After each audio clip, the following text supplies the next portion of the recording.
로마서 전체를 크게 두 섹션으로 나눠서 나눌 수 있다고 말씀드리지 않았습니까? 그러니까 1장에서 11장까지는 이제 서술적 내용이다. 그래서 복음이 무엇인가?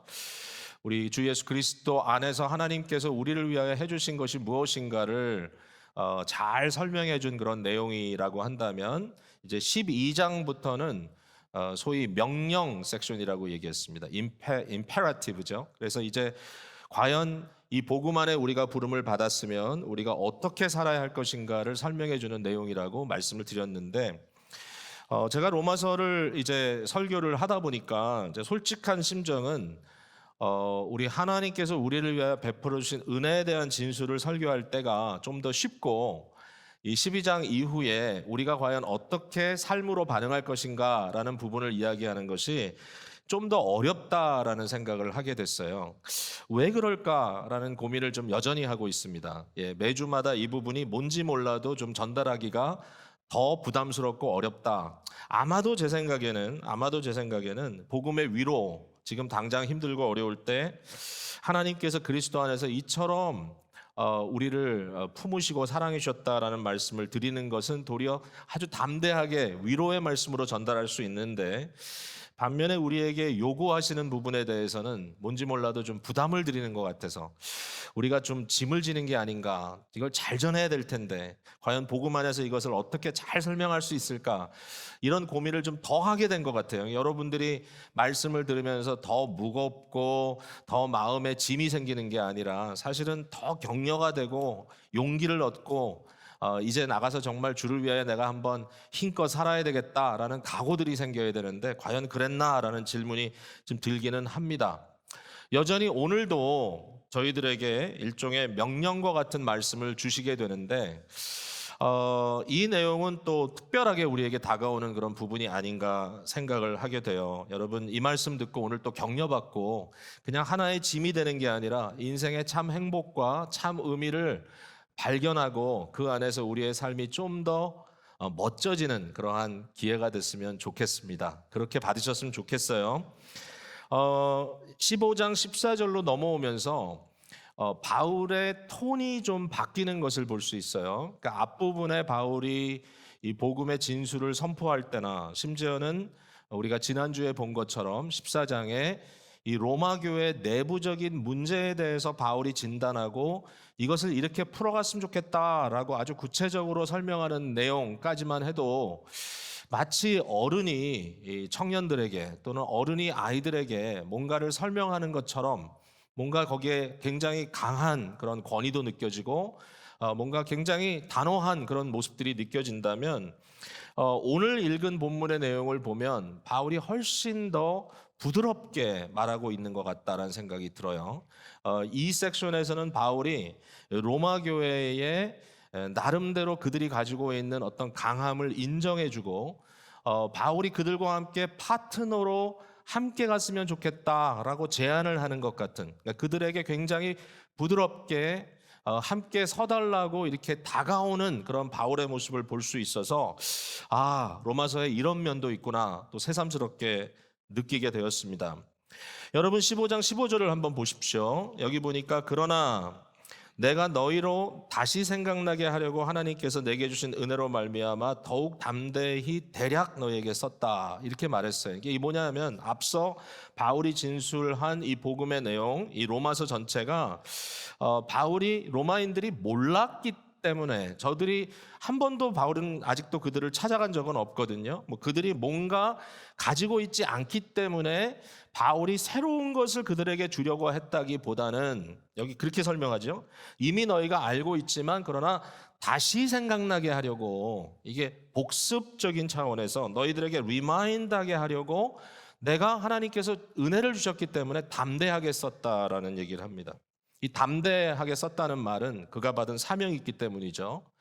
곧 그는 이방인의 사도로 그리스도의 부르심을 받았기 때문에, 이 부르심 안에서 사명이기 때문에 어떨 때는 좀 강한 어조로, 어떨 때는 좀 야단치는 것처럼 이렇게 썼다라고 이렇게 얘기를 하고 있어요. 그러니까 설명을 하는 겁니다. 내가 여태까지 좀 강한 톤으로 당신들에게 나아갔다면 이런 의미입니다라고 설명을 하고요. 반면에 로마 교회가 대단한 교회라고 이렇게 칭찬을 하고 있어요.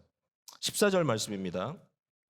내 형제들아, 내 자매들아, 너희가 스스로 선함이 가득하다 그랬습니다. 이 말은 비꼬는 말이 아니고요. 절대로 뭔가 부족한 사람들에게 그래 너희들은 스스로 잘났어 이런 뜻이 아니라 사실 성도들에게 선함이라고 하는 것은 하나님의 성품을 받는 거거든요. 너무 귀한 일인데 여기에 스스로라고 하는 단어가 되게 중요해요. 그러니까 스스로라는 말은 어린아이가 아니라 어른스럽다는 뜻입니다. 여러분 어린아이들은요 매사에 돌봐줘야 돼요. 스스로 할 수 있는 것들이 사실 아무것도 없어요. 태어난 어린아이들에게는 점점 자라면서 조금씩 일들을 배워나가게 되지 않습니까? 처음에는 옷도 입혀줘야 되고 밥도 먹여줘야 되고 뭐 심지어는 기저귀도 갈아줘야 되고 뭐 아무것도 스스로 할 수 없는 것이 없지만 시간이 지나다 보면 아이들이 조금씩 연마하다가 이제 성인이 되면 어떻게 됩니까?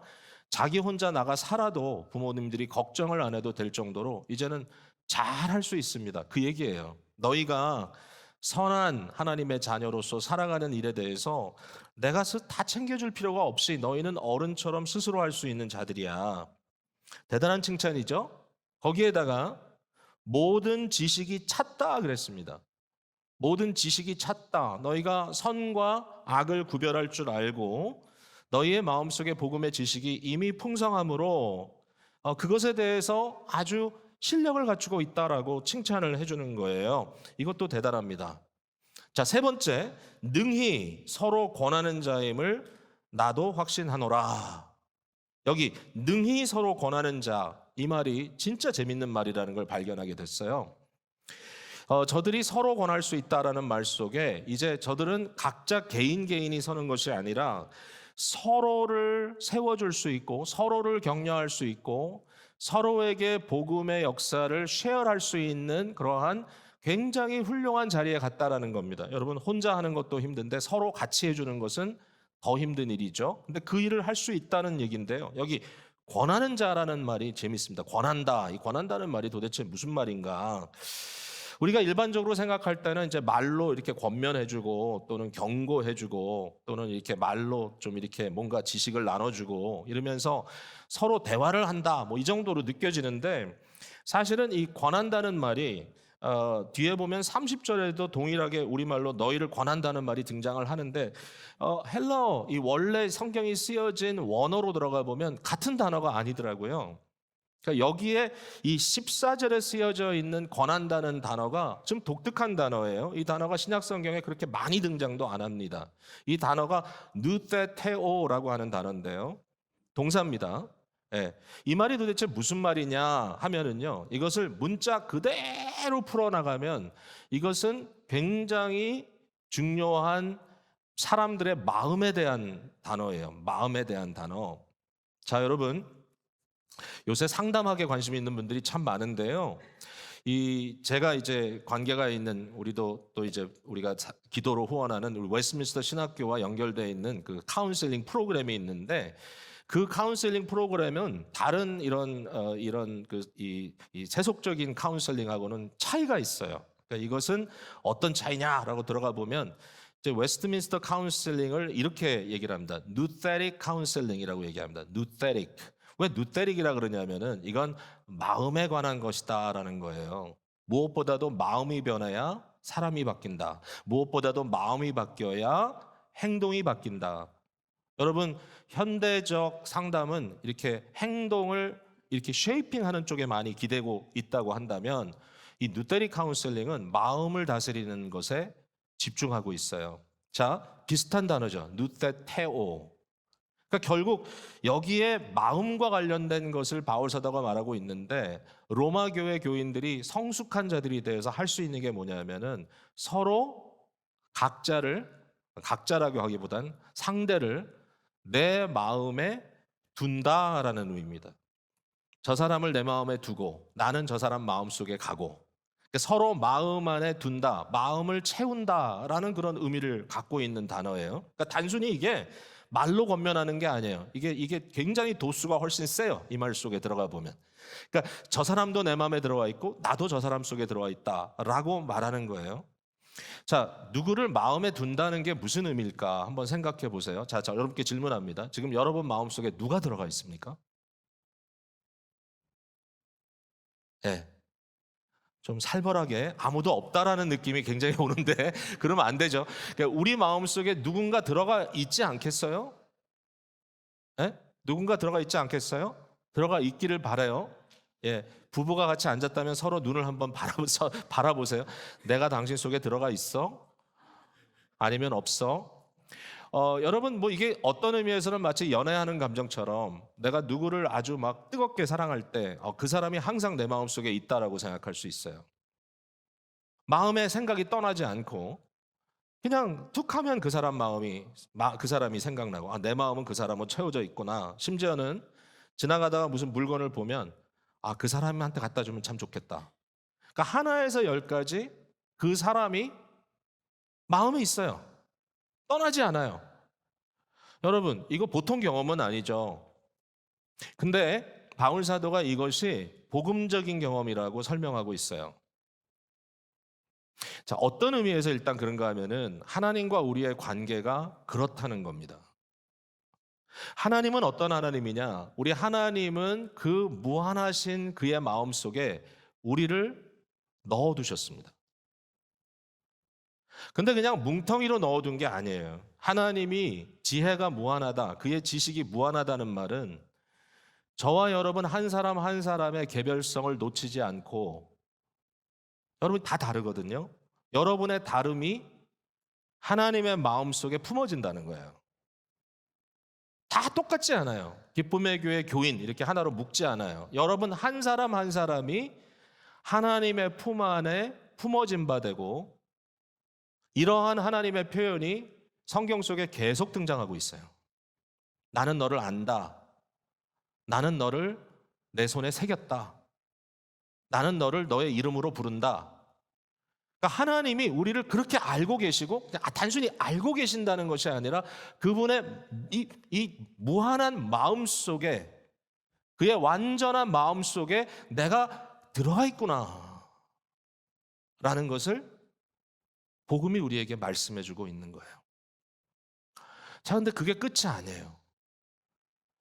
우리는 하나님 속에 들어가 있고 우리 마음은 찬바람이 쌩쌩 부는 게 아니라 적어도 이러한 관계 속에서 얘기할 때 하나님께서 그리스도 예수를 통하여 인류에게 찾아오시고 역사 속에 개입하시고 그뿐만이 아니라 그리스도 영이며 하나님의 영이라고 불리는 성령님께서 우리의 마음속에 내재하신답니다.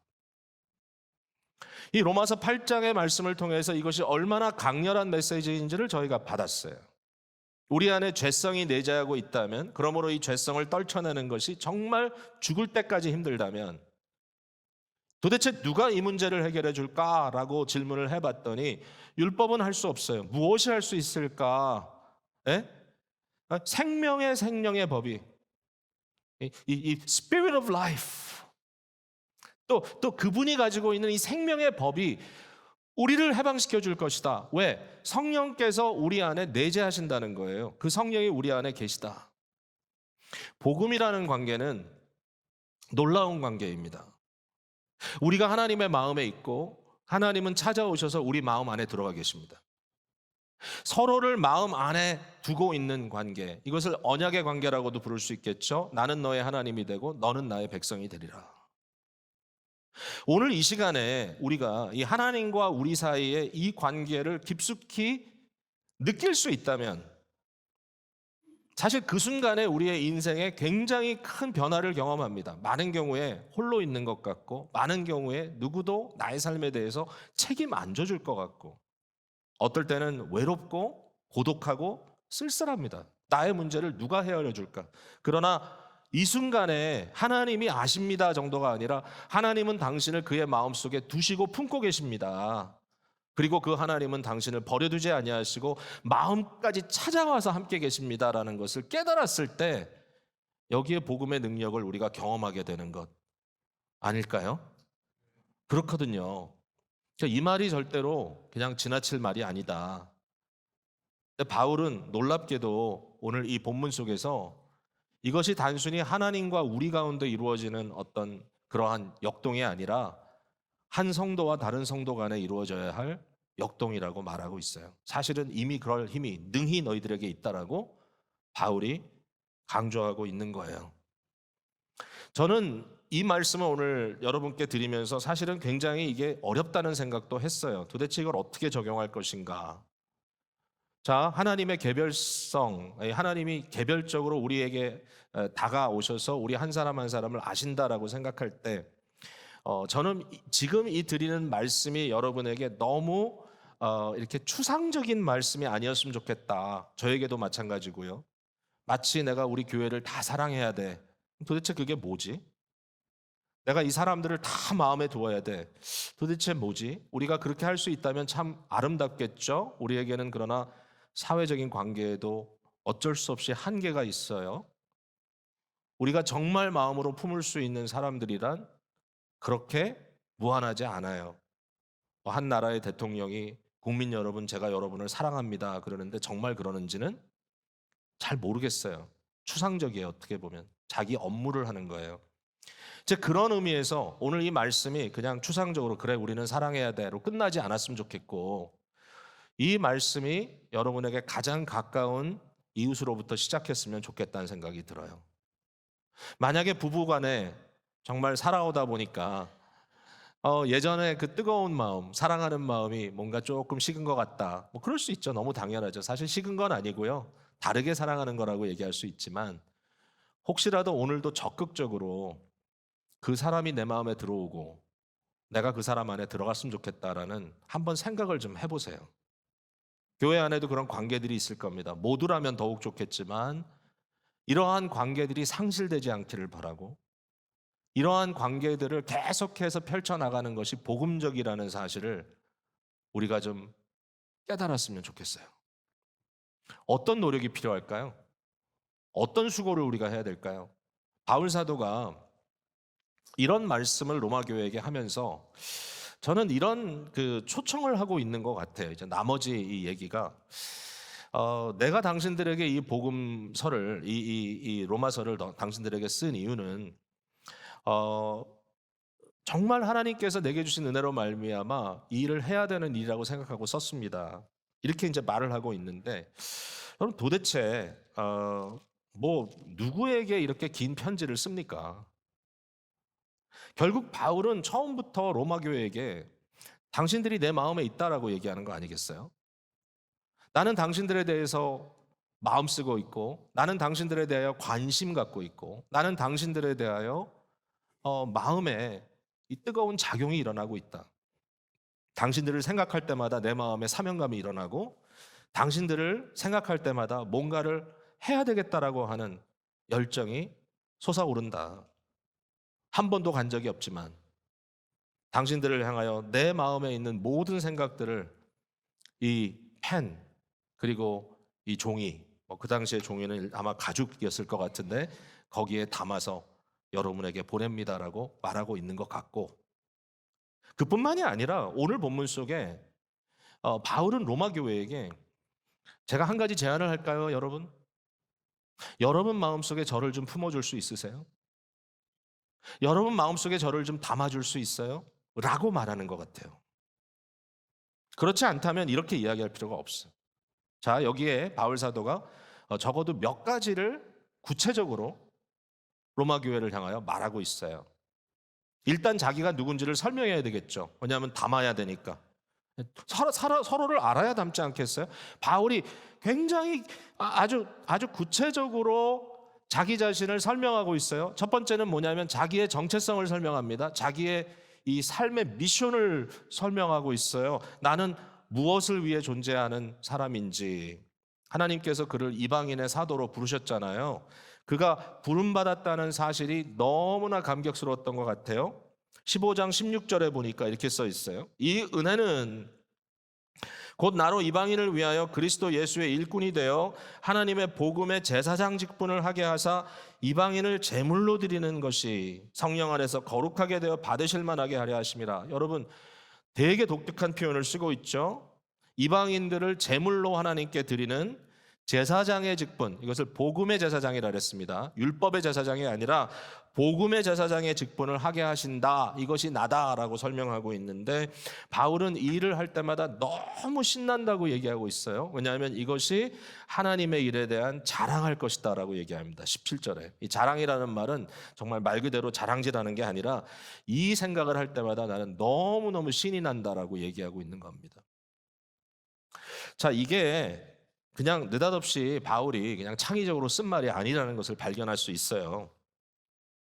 여러분 저와 함께 한번 발견을 해보려면 조금 번거로울 수 있지만 이사야 66장을 한번 펴보세요.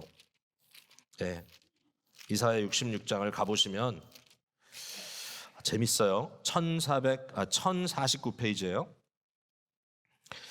이사야 66장 18절부터 제가 한번 읽어볼게요. 예.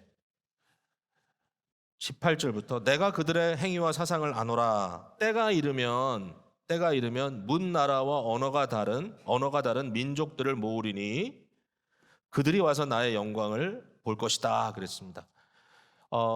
이사야의 출발은 예루살렘을 중심으로 해서 이스라엘 백성들에 대한 하나님의 생각을 얘기하고 있고 저들이 얼마나 하나님의 마음에서부터 멀어져 있는가를 하나님께서 탄식하듯이 이제 고발하고 있습니다. 근데 이사야가 쭉 진행이 되면서 나중에는 굉장히 소망에 찬 이야기가 나오고 마지막 66장 여기 보면 일종의 하나님께서 품고 계신 어떤 그 미래에 대한 생각 이런 것들이 등장을 하는데 특별히 이제 66장이 끝이잖아요. 맨 끝에 무슨 얘기가 나오냐면 결국은 문나라와 언어가 다른 민족들을 모으겠다. 이방인들을 향한 하나님의 계획을 여기서 말하고 있어요.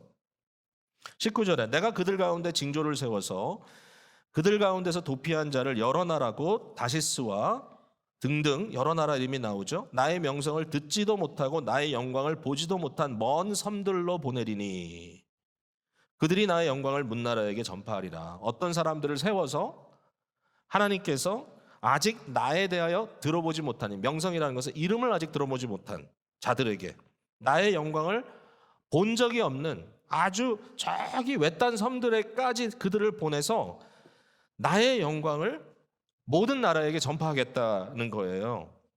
자, 20절 여러분 찾으셨으면 한번 같이 읽어볼까요? 시작. 나 여호와가 말하노라. 이스라엘 자손이 예물을 깨끗한 그릇에 담아 여호와의 집에 드림같이 그들이 너희 모든 형제를 문 나라에서 나의 성산 예루살렘으로 말과 수레와 교자와 노새와 낙타에 태워다가 여호와께 예물로 드릴 것이요. 네, 한 절 더 읽게 제가. 나는 그들 가운데서 택하여 제사장과 레위인을 삼으리라 여호와의 말이니라. 이방 성도들을 불러 저들을 하나님께 드리는 예물로 드릴 것이다라고 돼 있고요. 그리고 이 일을 하기 위하여 하나님께서 그들 가운데 택하신 자들을 제사장과 레위인으로 세우겠다 그랬어요. 여러분 바울이 예수 그리스도를 다메섹으로 가는 길 도상에서 만난 이후에 제가 말씀드렸죠. 3년 동안 광야에 가서 혼자 시간을 보냈다고. 바울은 구약에 정통한 사람입니다. 그러나 그가 알고 있던 구약 성경은 바울에게 무슨 마음을 주었죠? 예? 이스라엘 유대인 민족주의자요, 율법주의자요. 결국은 이방인에 대한 어떤 하트 이런 거 없어요. 처음 바울은 그랬어요. 근데 바울을 향하여 그리스도께서 너를 이방의 사도로 삼겠다라고 하는, 이방의 빛으로 삼겠다고 하는 말씀을 주셨을 때 바울 사도가 구약 성경을 다시 다 들춰보는 거예요. 과연 구약 성경에 그리스도 예수에 대해서 뭐라고 증거되어 있는가? 그리스도의 복음이 어떻게 전파될 거라고 증거되어 있는가? 이것을 바울이 쭉 연구해 본 겁니다. 바울이 로마서에서 복음을 증거할 때 복음의 첫 번째 조건이 뭐였죠? 율법과 선지자가 증거한 것이다 그랬습니다. 구약 성경이 무관한 것이 아니라 구약 성경에는 이와 같이 이 복음에 대한 모든 예고가 담겨져 있는데 바울이 그걸 찾은 거예요. 이사야 66장 18절 이후의 말씀을 찾은 거예요. 그걸 찾고 나서 뭘 발견한 거죠? 나를 이방인들을 위한 복음의 제사장으로 삼으시려는구나. 그리고 나를 통하여 이방인들을 하나님께서 받으실 만한 제물로 삼으시려는 거구나. 여러분, 이 제물이라는 언어가, 이 용어가 로마서 12장에 등장했잖아요. 너희 몸을 하나님이 기뻐하시는 거룩한 산 제사로 제물로 드리라. 다 맥이 통하는 거잖아요. 지금 뭔가 바울은 그냥 느닷없는 이야기를 하는 것이 아니라 구약에서부터 이 예언서로부터 흘러나오는 어떤 하나님의 계획이 어떻게 나를 통하여 성취되어 가고 있는가를 말해주고 있는 거잖아요. 이걸 지금 바울이 로마 교회 성도들에게 낱낱이 고하고 있는 겁니다.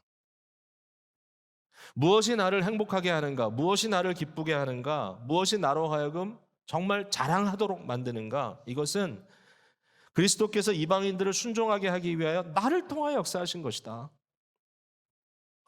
내가 하는 것이 아니고 그리스도께서 나를 통하여 역사하는 것이다. 지난 금요일에도 우리가 이런 비슷한 말씀을 들으면서 결국 나를 통하여 성령이 자신을 나타내는 것이다 라고 했을 때 우리의 사역의 의미가 얼마나 달라지는지를 보았잖아요. 여러분의 찬양이, 여러분의 모든 봉사가, 여러분이 섬겨주시는 그 모든 손길이, 주보 한 장을 나눠드리는 여러분의 그 행동이 그냥 여러분의 행동, 여러분의 노래가 아니라 여러분을 통하여 그리스도께서 자신을 나타내는 방법이라는 거예요. 그리스도가 내 안에서 역사하신다. 너무 신이 나서요. 바울이 정말 기쁨으로 이 이야기를 로마 교회에게 하고 있는 거예요.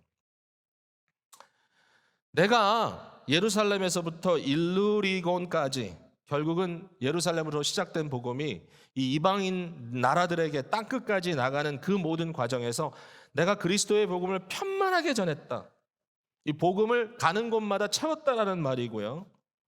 재밌습니다. 20절에 내가 그리스도의 이름을 부르는 곳에는 복음을 전하지 않기로 힘썼다. 이는 남의 터 위에 건축하지 아니하려 함이라. 이미 다른 사람이 간 곳은 내가 꼭 가려고 하지 않았다. 아직 복음이 가지 않은 곳. 이게 20세기의 선교 어떤 비전에 굉장히 큰 영향을 미치는 구절이 되었죠. 미전도 종족, 아직도 복음을 받은 적이 없는 종족에게 가서 복음을 전해야 되겠다라고 하는 선교적 개념이 여기서부터 등장을 합니다. 이게 바울의 비전이라는 거예요. 바울의 미션. 로마 교회 성도들이여, 나는 이 일을 위해 부름받은 자입니다. 내가 이런 사람이라고 하는 사실을 당신에게 알려드립니다. 그 다음에 바울은요, 거기서 끝이는 것이 아니라 자기 자신의 개인적인 행보에 대해서 자세하게 설명하고 있어요. 그 이후에 좀 불필요하다고 느껴질 정도예요. 도대체 이렇게까지 자세히 쓸 필요가 있을까? 22절 이후에 바울은 얘기합니다. 로마로 가려고 했지만 가는 길이 여러 번 막혔다. 내가 가려고 하는 것은 궁극적으로 스페인이다. 스페인이 어디입니까? 대서양이 있는 곳이잖아요. 대서양은 2000년 전에 땅끝입니다. 내가 땅끝까지 이 복음을 전하러 가야 되겠다. 그 가는 길에 로마를 들려서 가려고 했다. 그것이 여전히 나의 마음이야. 그러나 지금 현재는 내게 더 급한 일이 생겨서 예루살렘으로 가야 합니다. 라고 얘기합니다. 왜? 이것도 아주 구체적으로 얘기해요. 마게도니아 사람들과 아가야 사람들이, 이렇게 생각하면 이제 빌립보 교회와 고린도 교회가 생각나죠. 이러한 사람들이 예루살렘에 있는 가난한 성도들을 위하여 연보를 해줬기 때문에 그 물질을 제가 들고 저들에게 찾아가야 합니다. 이런 이야기를 상세하게 해주는 거예요. 여러분, 그 당시에 재물을 들고요, 돈을 들고 상당한 재물이었을 거예요. 한 사람이 쓸 정도의 용도가 아니라 많은 사람들을 구제할 만한 돈이니까 갖고 가지 않았겠어요? 이 돈을 가지고 가는데 그 긴 여정을 간다는 것은 굉장히 위험한 일이었을 거예요. 바울이 그 길을 떠난다고 말하고 있어요. 그러면서 마지막에 이런 얘기를 합니다. 내가 이 업무를 다 마치게 되면 반드시 로마로 갈 겁니다. 그리고 로마에 들렸다가 드디어 스페인으로 가려고 합니다. 이러한 자기의 어떤 행적에 대한 추적을 쭉 얘기를 해주는 거예요. 다 알려주는 거예요. 다 노출해주는 거예요. 왜 그랬을까? 바울은요, 저들에게, 이 로마 교회에게 자기의 선교적 사역에 대한 어카운터빌리티를 요구하는 거예요. 내가 당신들에게 이 얘기를 하는 이유는 내가 정말 이렇게 하나 안 하나 한번 보시라는 겁니다. 그리고 나와 함께 해달라는 얘기겠죠. 이 어카운터빌리티가 참 중요합니다. 아무도 모르는 혼자만의 일을 하는 것은 위험합니다. 사실 선교지에 혼자 뚝 떨어져 있는 사람이 무엇을 하고 있는지는 누구도 모릅니다. 정말 하루하루의 삶이 힘겹고 어려울 수 있기 때문에 많은 시간이 지나도 사실 아무것도 안 할 수도 있습니다. 뭐 그렇다는 건 아니고요. 그러나 매 순간마다 선교사님들이 그렇게 힘들게 작업을 해가지고 그 일하는 것만도 힘든데 뭐 1년에 뭐 4번 적어도 코럴리 아니면 어떤 분들은 더 많이 계속해서 미션 편지를 씁니다.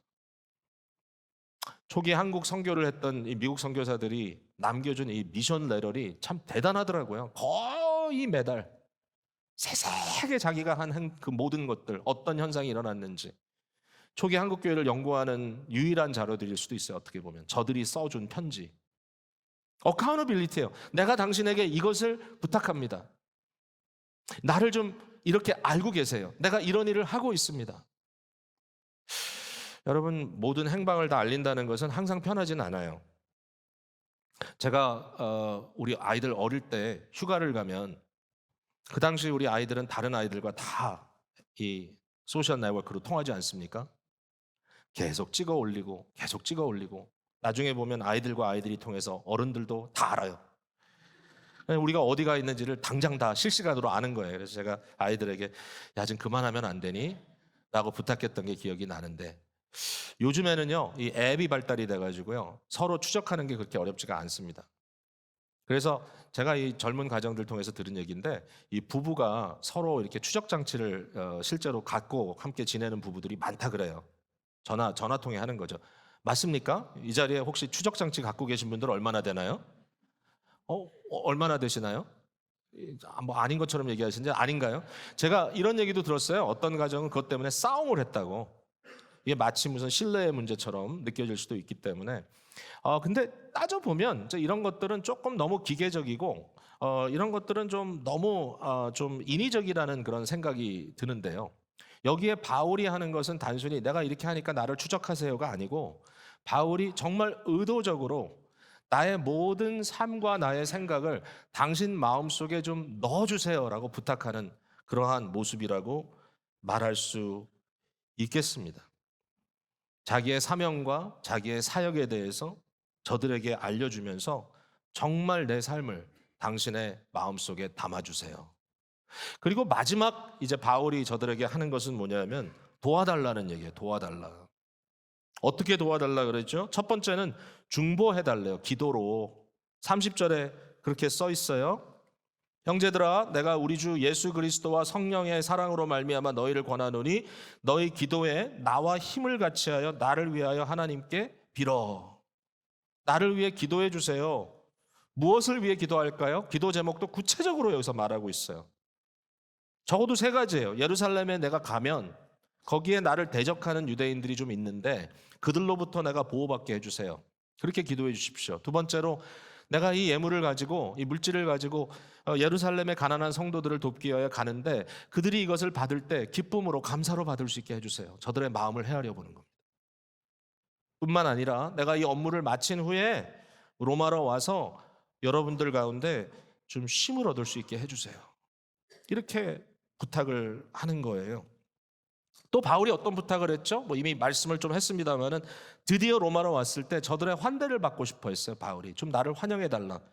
이거 사실 정말 중요한 말이지만 하기가 어려운 말이죠. 그러나 그 말씀을 했어요. 오늘 본문 24절에 이는 지나가는 길에 너희를 보고 먼저 너희와 사귐으로 얼마간 기쁨을 가진 후에 너희가 그리로 보내주기를 바람이라. 여기 특별히 너희와 사귐으로 얼마간 기쁨을 가진 후에 너희와 좀 사귀고 싶다. 그 사귐의 기쁨을 누리고 싶다. 32절에 끝에 보면 나로 하나님의 뜻을 따라 기쁨으로 너희에게 나아가 너희와 함께 편히 쉬게 하라. 편히 쉬게 하라. 마지막으로 바울이 로마 교회에게 부탁하는 것을 자기를 파송해 달라는 거예요. 내가 로마에 들렸다가 서바나로 가겠습니다. 스페인으로 나를 좀 보내주세요. 나의 파송교회가 돼주세요. 이 파송해달라는 말은 뭐죠? 물질로 도와달라는 얘기죠. 근데 우리가 알거니와 바울은 돈 문제로 비겁한 사람은 아니었어요. 어쩔 수 없이 크리스찬 리더들은 모금도 해야 돼요. 그러나 돈이 전부가 아니에요. 돈이 중요한 게 아니라 마음이 중요한 거잖아요. 그리고 그것은 코이노니아, 동참이에요. 동참. 사랑의 동력. 이것을 저들에게 요청했습니다. 자, 이제 말씀을 맺겠습니다. 바울이 이처럼 로마 교회에게 아주 퍼스널하게 자기를 낮추고 저들에게 자기의 모든 것들을 알리고 심지어는 저들에게 힘들고 어려운 부탁까지 하는 모습을 보면서 여러분들은 이것이 어떻다고 느껴졌습니까? 우리가 인생을 살아가는 가운데 이러한 관계 맺음이라는 것이 과연 중요한가? 그렇지 않아도 프라이버시가 중요한 이 시대에 과연 우리가 프라이버시를 포기하고 일부 노출하면서까지 이렇게 해야 하는가? 근데 여러분, 현 세대를 들여다보면 아이러니가 있어요. 많은 사람들이 프라이버시 그러는데 동시에 요새 일반적인 이 소위 SNS를 통해 가지고 자기 자신을 노출하는 걸 보면 또 많은 사람들이 나랑 상관없는 사람들의 삶을 들여다보면서 비디오를 보면서 그걸 통해서 뭔가 자기의 외로움을 달래는 걸 보면 이 시대 속에는 굉장히 깊숙한 모순이 담겨져 있다는 것을 볼 수가 있어요. 성도 여러분, 행복합니까? 이 굉장히 도전적인 질문이에요. 여러분 행복합니까? 나는 주 안에서 행복합니다라고 말할 수 있을 수도 있겠지만 현대 우리가 살고 있는 이 삶의 구조 자체가 우리에게 상당한 공허감을 준다는 것도 사실이에요. 사람들의 관계가 공허합니다. 사람들의 관계가 뭔가 이렇게 있는 것 같으면서도 없습니다. 서로 무난한다는 것까지는 이해가 돼요. 서로 권면한다는 것까지 이해가 돼요. 그러나 서로를 마음에 둔다는 것은 조금 뭔지 몰라도 부담스러워요. 그러나 그 관계가 이루어지지 않는다면 과연 우리가 인격적인 존재로서 채워짐을 받는 것일까라는 질문을 할 수밖에 없어요. 복음이라는 것이 우선적으로 하나님이 우리 안에 자신을 채우시고 또 우리가 하나님 안에 있다라고 하는 이 서로 함께 마음에 두었다고 하는 것이라고 한다면 또 그와 같은 것들이 우리에게 주어진 사랑의 관계의 그 기본적인 모습이라면 과연 우리가 이 부분에 대해서 어떻게 생각하고 살아야 될까? 우리의 존재적인 본질은요, 하나님을 닮았어요. 우리는 하나님의 형상대로 지음받은 자들이고 하나님은 그걸 의도하셨어요. 우리를 왜 만드셨느냐? 하나님의 인격적인 사귐 속에 우리가 함께 하기 위해서 우리를 만드셨대요. 그냥 각자 알아서 살도록, 우리를 기계처럼 부리도록, 우리를 종으로 삼아서 어떻게든지 하나님이 하고 싶은 일들을 하도록 만들기 위해서가 아니라, 여러분, 일이 중요한 게 아니래요. 궁극적으로 하나님의 가장 이 종말적인 모습은 주님의 안식 속에 우리가 들어가는 거래요. 그 안식은 어떤 안식이냐면 하나님의 그 관계적 조화 속에, 존재적 조화 속에 우리가 자리를 잡는 거래요. 주님과 사귀는 거래요. 하나님은 어떤 존재냐? 분명히 한 분이신데 그분은 삼위라고 가르쳐줘요. 하나님은 한 분이에요. 그러나 그 안에 아버지는 끊임없이 자기 자신을 내어주시고 그 내어주심을 받은 그 아들은 끊임없이 아버지께 순종을 드리고 아버지와 아들은 끊임없이 세상을 향하여 그 성령을 내어주시고 내어주신 성령은 끊임없이 아버지와 아들에게 영광을 돌려드리고 이 삼위일체 하나님의 끊임없는 서큘레이션, 끊임없이 자기를 내어주고 또 돌려받고 하는 이 주고받고 서로 마음을 주고받고 하는 이러한 관계 속에 이것이 하나님의 존재적 모습이라면 이 존재적 모습 그대로 우리를 형상 닮아 만들어내신 하나님께서 우리에게 요구하시는 것, 아니 우리에게 초대하시는 것이 뭐냐면 삼위일체적 거룩한 공동체 속에 이 교제 속에 너희도 와서 내가 너희 안에 너희가 내 안에 거했으면 좋겠다. 여러분, 성공을 위해서 치달았어요? 과연 난 뭘 위해 지금 살고 있을까라고 질문할 때가 가끔 있어요. 굉장히 중요한 순간이에요. 어떨 때 좀 지칠 때, 어떨 때 뭔가 좀 공허할 때, 어떨 때 마음이 좀 싸할 때 내가 도대체 왜 이러고 있지? 내가 지금 뭐 하고 있는 거지? 이런 질문을 합니다. 저도 질문을 합니다. 내가 왜 사역을 하고 있지? 월급 받기 위해서 사역하고 있나? 아니면 내가 왜 이렇게 여기저기 돌아다니면서 사람들에게 이런저런 일들을 하고 있지? 내가 그래도 좀 쓸모 있는 사람이라는 걸 인정받고 싶나? 내가 그래도 좀 성공한 목회자라고 하는 것을 좀 사람들에게 알리고 싶은가? 내가 왜 이렇게 하고 있지? 여러분, 우리가 이게 진짜 거짓말이 아니잖아요. 내가 정말 원하는 걸 가져도 그토록 원했던 내가 이 정도의 부를 누리고 이 정도의 지위를 누리고 내가 이 정도의 나름대로 인생의 모든 것들을 누려보고 싶은데 뭐 괜찮지요. 그러나 그 가운데 여전히 채워지지 않는 우리 속에 공허함이 있어요. 그리고 그 공허함 속에 행복하냐라는 질문에 선뜻 네라고 답하지 못하게 하는 그러한 마음 속에 이 정말 나만 인격적으로 느낄 수 있는 그러한 이 빈 공간이 있단 말이에요. 그렇지 않나요? 물론 이것은 하나님께서 우리의 모든 인생을 종말의 현장에 완전히 모든 것을 성취하실 때 그때가 되면 정말 체험받을 거예요. 하나님 안에 완벽하게 체험받는 그 순간이 어떨 것인지 저는 여전히 기대할 수밖에 없어요. 그것은 지금 당장 우리에게 100% 느껴지진 않아요. 그러나 중요한 것은 복음은 그 방향으로 가고 있다는 겁니다. 여러분 마음속에 누구를 좀 갖다가 넣어야 될까요? 오랫동안 잊혀진 일이라면 마음에 담는 일이 좀 잊혀진 일이었다면